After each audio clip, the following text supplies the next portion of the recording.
I'm Chris Dutchko, co-host of the Ninth Grade Experience podcast, a part of the Education Podcast Network, just like the show you're listening to now. Shows on the network are individually owned, and opinions expressed may not reflect others.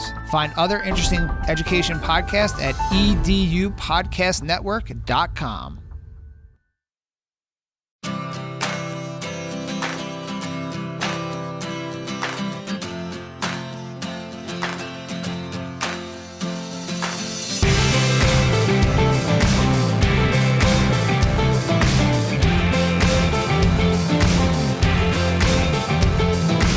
Thanks for listening to the Tech Tools for Teachers podcast, where each week we talk about a free piece or two of technology that you can use in your classroom. I'm your host, Shanna Martin. I'm a middle school teacher, technology and instructional coach from my district. And I'm her producer and husband, Sir Fuzz Martin of the Pod Table. Wow. Yeah, because it's Night Lab. I know. Clever. I'm a so dork. clever. But that's okay. It's okay. I'm going to embrace it. I thoroughly appreciate that. Oh my goodness. So here we are, episode 143. 143. And we are coming back to a site that I started talking about. I guess I did talk about it in episode 135. And we mentioned StoryMap. Mm-hmm. And the whole thing is created through Night Lab, which is Northwestern. And I said I'd bring it back later on so I can talk about more of these cool projects that they've built in, because they're really neat to build into your classroom. So I had talked about StoryMap in episode 135. Mm-hmm. And this past week, my students have been using it a ton in the classroom. So then I was like, you know what? Let's bring this back since I'm using it so much this week and it's very relevant. And I'm going to talk about some of the other cool things that they have available. So At the Night Lab. At the Night Lab. KNIGHT.northwestern.edu/projects is where we're headed. And they have several different projects on here. They have all kind of going at once. And as a teacher, you can easily build these things into your classroom with any kind of project that you want to work on. And what's neat is that they develop these prototype projects to promote like quality journalism and storytelling and building content. Like that's the whole purpose of these projects. And StoryMap is one where you get to have the map and crawl around and have kind of like slides where you have information and images and it follows the map around. They look really, really cool looking. Yeah. And it's easy. My kids, I could explain it to them, and they cranked out some really neat things this week when they were talking about immigration and they had to track an immigrant. So we used StoryMap. Sounds like the perfect tool for immigration. It was fantastic. So the other two that I'm highlighting this week, it's Storyline is the first one, which is kind of like a timeline where you build data into it. So if you're going to use Storyline, we'll start with Storyline. So it's storyline.nightlab.com, and tell a story behind the numbers is their like theme for this.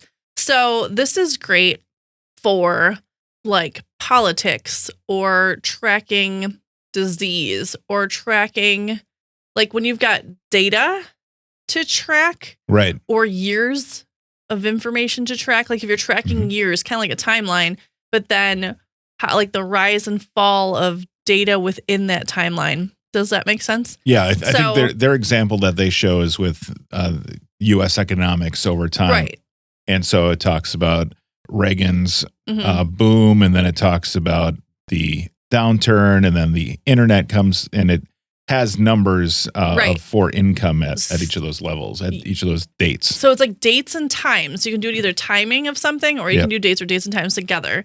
And then the data. So if you could do like weather, like if you want to build this into science class, date and time, and then tracking like the percentage of humidity, or if you want to track just like degrees, or like how hot it is outside, or how much rain or snowfall, or essentially you're creating a pretty cool line graph with details on each data point. Yeah, so it gives you the line graph, and then you have like the data, like the story information behind it connected to it, if that makes sense. So it's a really cool way for kids to present data without just, and you can see it, like you can see it along a time frame, which is kind of neat. What I also appreciate, and they are great about the directions, like make a storyline. Step 1, put all your data in a Google Sheet. It tells you exactly how to set up your Google Sheet. Oh, nice. Now, I would recommend this for like upper middle school or high school, unless you really have kids that are strong on Google Sheets. just because entering information in Google Sheet, if you mess it up, it messes up your timeline. You can always go back and change it, but it's just they have to be familiar with how to use Google Sheets. But also, this is fantastic in like computers class for when you're teaching Google Sheets. You can teach kids how to use Google Sheets appropriately, and then they can apply like any topic they want to put in there. Yeah. So this really can be used across the board for content, computers, science, social studies, math, language arts, people, world information. Yeah. Like this really can go anywhere. You just have to kind of know how to use Sheets or learn how to use Sheets using this. So you put your data in Google Sheet and it tells you step 1. It shows you exactly what you need to do. Step 2, add your story. So then you like put your information in, like they have a year, they have the data, they have titles and then text, and you load all this into your Google Sheets. And they have an exact template, like how they want your Google Sheet to look.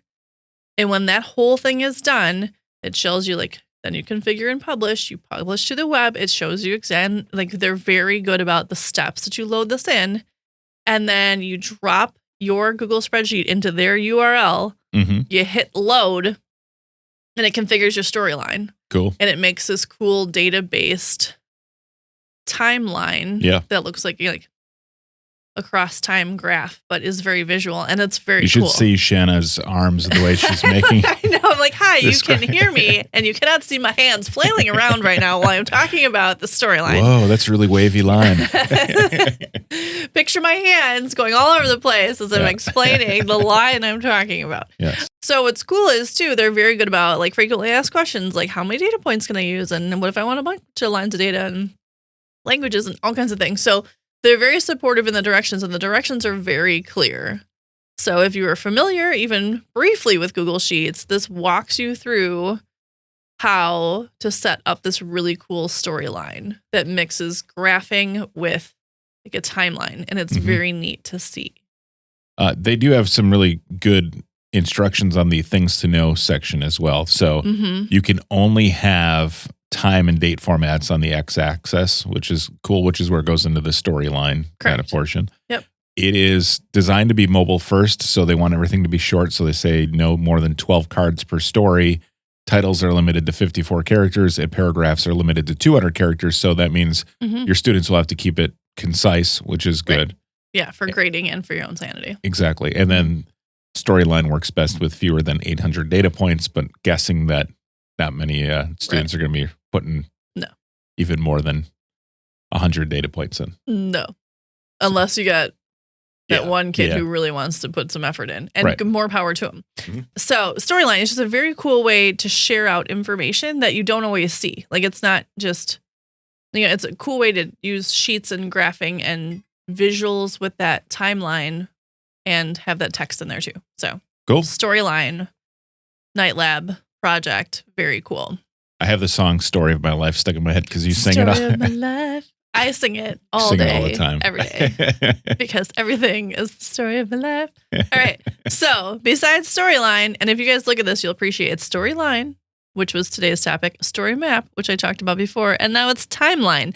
And all three of them are different visuals, but they are sharing out information. So we'll skip over to the timeline one, which is also very cool. And this is next in my world for my students. Just you wait, 8th graders. And so the timeline also uses the cool, like loading things into a Google Sheet. But what this one does is it will give you like the timeline effect across the bottom of the screen. And then it looks like Google Slides within the top.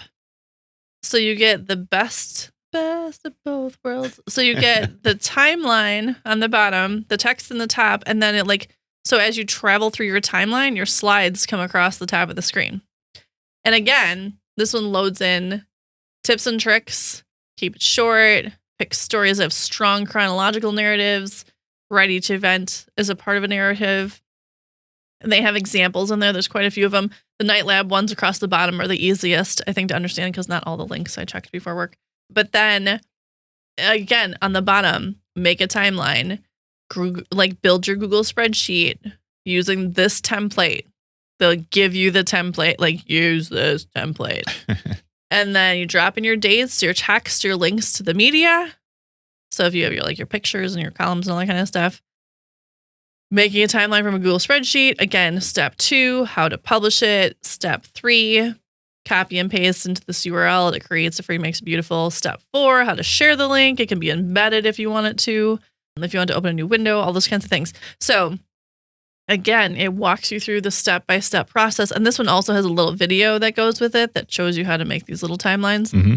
And again, beautiful visuals. The information just gets loaded into a Google Sheet. It's great for sheet practice. It's great for making these cool timelines. And they're just kind of nice. I appreciate, I guess, that they're streamlined. Like sometimes kids get carried away with all this stuff. Yeah. And here it makes a very nice professional looking timeline on the bottom. Mm-hmm. And you have your visual and your little description. And what a cool way to present information. Share it out, whatever you want to share your timeline of, whether it's something in history or if it's relevant for your school district, even just different ways of sharing out this information, these timelines. But they look very cool. And as long as you follow the directions, it will walk you right through and put them right into these cool formats for you. Yeah. And they've been used by Time, CNN, Engadget, Mashable, a whole bunch of places. It's very slick. And the fact that, like you were saying, that you're limited in what you put in helps to... You find this a lot when you're working. I work in a creative field. Like when you have guidelines of where you have to stick to, and people like try to push the boundaries, but they all like work within that, and it all feels right and clean. And it teaches concise writing, which I think is huge. You can go on and on and on all day long about somebody's life, but if you can tell it to me in 3 sentences, and I'm like, wow, that's impactful. It has a lot of information in a very short amount of time. Like that's a skill set to practice too. Yeah, and then you can grow classrooms full of great tweet writers someday. Right? Fabulous. Though, sidebar, Twitter did the opposite of that, and this week they just allowed 4,000 characters to those who... Nobody needs that on Twitter. To those who have Twitter Blue. Anyway, carry on.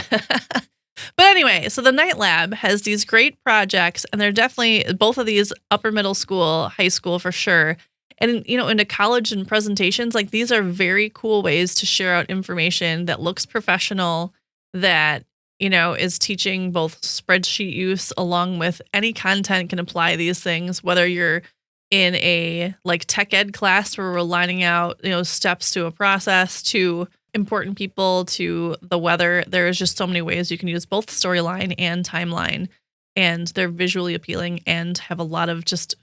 It's another cool way for kids to share out their information. So I think I recommend both of them. And if you want to use Story Map, you can come back to Story Map and listen to that episode too. 135. So yeah, that's kind of fun and schnaz. Yeah. Again, storyline.nightlab.com and timeline.nightlab.com.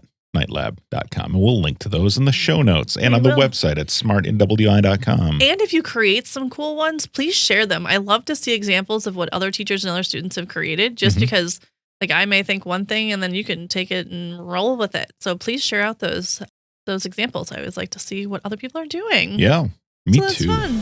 Well, thanks for tuning in. This has been the Tech Tools for Teachers podcast. If you ever have any questions, you can find me on Twitter at SmartNWI. And if you want to get more information on the links to the technology discussed in this episode, you can visit smartnwi.com.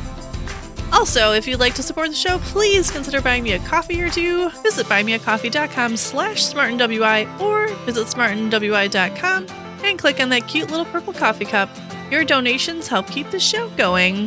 New episodes each week. Thanks for listening. Go educate and innovate. The ideas and opinions expressed on this podcast and the Smart NWI website are those of the author, Shanna Martin, and not of her employer. Prior to using any of the technologies discussed on this podcast, please consult with your employer regulations. This podcast offers no guarantee that these tools will work for you as described, but we sure hope they do. And we'll talk to you next time right here on the Tech Tools for Teachers podcast.